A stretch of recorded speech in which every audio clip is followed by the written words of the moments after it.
మేనిఫెస్టోలో చెప్పారు, బడ్జెట్లో చెప్పారు, కానీ ఎక్కడ అమలైన పరిస్థితి లేదు. ఈ బడ్జెట్కి వచ్చేసరికి పంటల బీమా మాయమైపోయింది. పోయిన 2 బడ్జెట్లో పంటల బీమా చెప్పారు, ఈ బడ్జెట్లో పంటల బీమాని మొత్తానికి ఎత్తేసింది అధ్యక్ష. అంటే ఇప్పుడు రైతుల పరిస్థితి ఏంది అధ్యక్ష?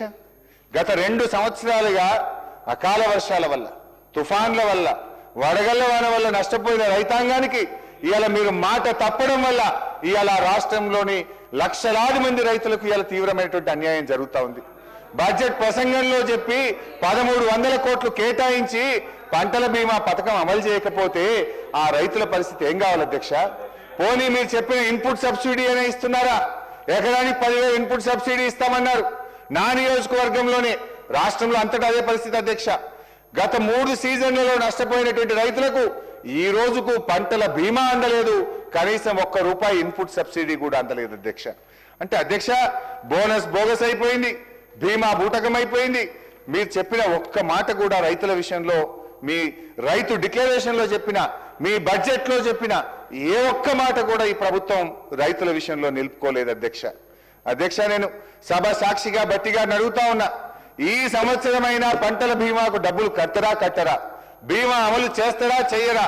లేదంటే మేము మేనిఫెస్టోలో చెప్పాం, వరంగల్ రైతు డిక్లరేషన్లో చెప్పాం, మొదటి బడ్జెట్ ప్రసంగంలో చెప్పాం, మాట తప్పామని ఒప్పుకోండి, బహిరంగంగా రాష్ట్రంలోని రైతులకు క్షమాపణ చెప్పాలని చెప్పి మీ ద్వారా ఈ ప్రభుత్వాన్ని డిమాండ్ చేస్తా ఉన్నా అధ్యక్ష.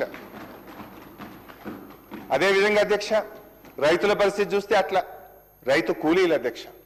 ఇందిరమ్మ ఆత్మీయ భరోసా, పేరు గొప్ప ఊరు దిబ్బ అన్నట్టు తయారైన మరో పథకం అధ్యక్ష. దీని పరిస్థితి అధ్యక్ష, మొదటి బడ్జెట్లో అధ్యక్ష, పేజ్ 18, భూమి లేని రైతు కూలీలకు ఆర్థిక మరియు జీవన స్థితిగతులను మెరుగుపరచడానికి మా ప్రభుత్వం లక్షలాది భూమి లేని నిరుపేద రైతు కూలీలకు సంవత్సరానికి 12,000 రూపాయలు అందించే బృహత్తర కార్యక్రమాన్ని ఈ సంవత్సరమే ప్రారంభం చేస్తున్నాం. ఎప్పుడు చెప్పింది అధ్యక్ష? 2024-25. సరే అధ్యక్ష, 2024-25 అమలు కాలే, మళ్ళీ 2025-26 మళ్ళీ అదే చెప్పింది అధ్యక్ష. బృహత్తర పథకాన్ని ప్రారంభించబోతున్నామని 25-26లో చెప్పింది అధ్యక్ష. మళ్ళీ చూస్తే అధ్యక్ష 26-27లో కూడా మళ్ళీ 6,000 కోట్లు పెట్టిండ్రు. అంటే అధ్యక్ష, మీరు 24-25లో పెట్టిండ్రు, ఒక్క రైతు కూలీకి ఇవ్వలే. 25-26లో పెట్టిండ్రు, ఒక్క రైతు కూలీకి ఇవ్వలే. మళ్ళీ 26-27 ఈ సంవత్సరం కూడా మళ్ళీ పెట్టిండ్రు అధ్యక్ష. ఏంది అధ్యక్ష? పాపం రెక్కలు ముక్కలు చేసుకొని ఎండనక వాననక కష్టపడే గా రైతు కూలీలను దగా చేయడానికి మీకు ఎట్లా మనసు వచ్చింది బట్టి గారు అని నేను అడుగుతా ఉన్నా. కనీసం మీ ఆత్మీయ భరోసాలో, ఇందిరమ్మ ఆత్మీయ భరోసాలో ఆత్మీయత లేదు, భరోసా లేదు. ఆత్మీయత కరువైపోయింది కూలీలకు, భరోసా కూడా కూలీలకు కరువైపోయింది అధ్యక్ష. 2 బడ్జెట్లో నిధులు కేటాయించి అమలు చేయకపోవడం ఆ నిరుపేద కూలీలకు ఈ సర్కారు చేసినటువంటి క్షమించరానటువంటి ద్రోహం అధ్యక్ష ఇది. అధ్యక్ష, పాపం పెద్దలు కీర్తిశేషులు ఇందిరాగాంధీ గారు భౌతికంగా మరణించారు, కానీ ఈ ప్రభుత్వం చేస్తున్న వాగ్దానాలు నైతికంగా వారు మరణిస్తా ఉన్నారు. వారి పేరు పెట్టి, ఇందిరమ్మ పేరు పెట్టుకోనన్న పథకం అమలు చేయరా అధ్యక్ష?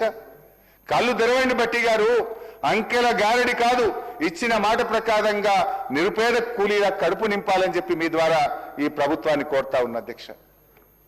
అదేవిధంగా అధ్యక్ష, ఇవన్నీ నేను ఏవి కూడా సొంతం చెప్తలేను అధ్యక్ష. బడ్జెట్ బుక్కుల్లో హామీలు ఇచ్చి మాట తప్పినవే నేను గుర్తు చేస్తా ఉన్నా అధ్యక్ష. అదేవిధంగా అధ్యక్ష, ఇప్పటిదాకా కూలీల కథలు విన్నాం, రైతుల వ్యధలు విన్నాం, ఈ ప్రభుత్వం కూలీలను రైతుల్ని ఎట్లా మోసం చేసిందో విన్నాం అధ్యక్ష. అదేవిధంగా అధ్యక్ష, ఈ ప్రభుత్వం యొక్క నమ్మక ద్రోహానికి బలై నెత్తురు చిందించిన నిరుద్యోగుల వ్యతలు కూడా వినిపించే ప్రయత్నం చేస్తా అధ్యక్ష. ఓటాన్ అకౌంట్లో అధ్యక్ష, ఓటాన్ అకౌంట్ బడ్జెట్లో బట్టి గారు ఏం చెప్పారంటే అధ్యక్ష, చెప్పిన మాట ప్రకారంగా జాబ్ క్యాలెండర్ తయారు చేసి ప్రక్రియ ప్రారంభించాము అని ఓటాన్ అకౌంట్లో చెప్పారు అధ్యక్ష. మొదటి బడ్జెట్ అధ్యక్ష, నియామక ప్రణాళిక క్యాలెండర్ను త్వరలోనే ప్రకటిస్తున్నాము అని మొదటి బడ్జెట్లో చెప్పారు అధ్యక్ష. రెండో బడ్జెట్ అధ్యక్ష, రెండో బడ్జెట్లో గత ప్రభుత్వం నది దాటే వరకు ఓడమల్లయ్య, దాటిన తర్వాత బోడమల్లయ్య అనే విధంగా ప్రవర్తించిందని మమ్మల్ని విమర్శించారు రెండో బడ్జెట్లో అధ్యక్ష. మరి ఈ బడ్జెట్ వచ్చేసరికి 26-27 అధ్యక్ష, ఈ బడ్జెట్లో నిరుద్యోగుల ఊసే లేదు, జాబ్ క్యాలెండర్ జాడే లేదు, దాని ప్రస్తావనే లేదు అధ్యక్ష. ఒక్కసారి మేనిఫెస్టోలో కూడా ఏం పెట్టారో చూద్దాం అధ్యక్ష. మేనిఫెస్టో అధ్యక్ష, ఇది కాంగ్రెస్ మేనిఫెస్టో అధ్యక్ష.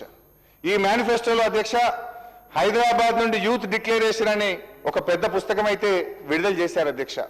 ఈ మేనిఫెస్టోలో ఏం చెప్పారంటే అధ్యక్ష, మొదటి సంవత్సరంలోనే 2 లక్షల ప్రభుత్వ ఉద్యోగాలు భర్తీ చేస్తామని హామీ ఇచ్చారు అధ్యక్ష. నేను అడుగుతా ఉన్న భట్టి గారిని, ఆ 2 లక్షల ఉద్యోగాలు ఇచ్చారా? ఎవరికి ఇచ్చారు? మొదటి సంవత్సరం గడిచిపోయింది, 2వ సంవత్సరం గడిచిపోయింది, మరి చేయండి. ఒకవేళ ఉద్యోగాలు ఇచ్చుంటే నిరుద్యోగుల విజయోత్సవాలు కూడా జరపండి భట్టి గారు. ఎందుకో చేస్తలేరు నిరుద్యోగుల విజయోత్సవాలు. అంటే ఇక ఈ ముఖ్యమంత్రి గారు అయితే మరీ విడ్డూరం అధ్యక్ష. నిరుద్యోగులకు ఉద్యోగాలు ఎక్కువైపోయి ఇక నోటిఫికేషన్లు చాలు అంటున్నారని చెప్పి సెలవిస్తారు ఆయన. పోదామా మరి? నేను అడుగుతా స్పీకర్ గారు, ఒక పావు గంట హౌస్ అడ్జెంట్ చేయండి సార్. ఇక్కడనే కదా సార్ అశోక్ నగర్. భట్టి గారు మేము అందరం కలిసి అశోక్ నగర్ సెంట్రల్ లైబ్రరీకి పోయి అడుగుదాం. మరి నిరుద్యోగులు నోటిఫికేషన్లు చాలు అంటున్నారా? మీరు ఇచ్చిన ఉద్యోగాలతో వాళ్ళు సాటిస్ఫై అయ్యారా? వాళ్ళ మాటలు ఏందో ఒక్కసారి పోయి వినొద్దాం. ఎందుకు అధ్యక్ష ఈ రకంగా నిరుద్యోగ యువకులను వంచిస్తారు అధ్యక్ష? నాడు ఓట్ల కోసం అశోక్ నగర్ సెంట్రల్ లైబ్రరీ చుట్టూ తిరిగారు.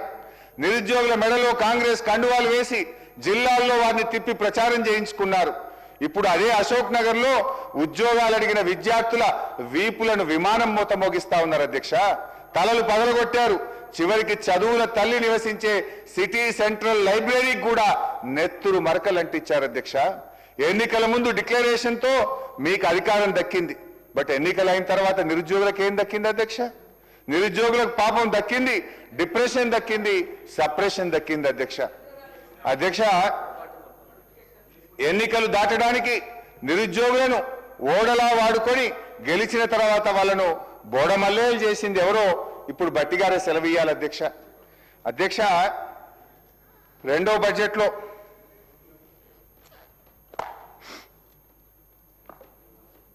25-26 అధ్యక్ష, 2వ బడ్జెట్లో ఒక మంచి కవిత చదివారు అధ్యక్ష.